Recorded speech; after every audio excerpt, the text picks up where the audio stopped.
యువతి ఎంతసేపటికి కూడా తిరిగి రాకపోతే వెతకడంతో రైల్వే ట్రాక్ సమీపంలో యువతి మృతదేహం కనిపించింది. అలాగే జూన్ 27న విజయనగరంలో యువతిని ప్రేమించానంటూ వెంటబడిన ఒక ఉన్మాది ఆ ప్రేమని అడ్డుకున్నారంటూ యువతి తండ్రిని నడి రోడ్డు మీద దారుణంగా నరికి చంపాడు. అలాగే జూన్ 27 అన్నమయ్య జిల్లా నిమ్మనపల్లి మండలం దివిటిపాలెంలో వివాహిత దారుణ హత్య. ఇంట్లో ఉన్న ఆమెను గుర్తు తెలియని దుండగులు గొంతు కోసి హత్య చేశారు.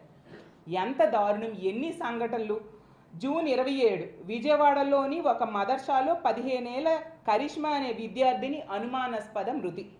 అలాగే జూన్ 30 హోంమంత్రి వంగలపూడి అనిత గారి సొంత నియోజకవర్గంలోని కోట ఊరట్లలో దారుణంగా ఆ వీడియో రాష్ట్ర ప్రజలందరూ చూశారు. ఇద్దరు మహిళలు, లక్ష్మి అనే మహిళ అలాగే తన తోటి కోడలు మీద కూడా బట్టలు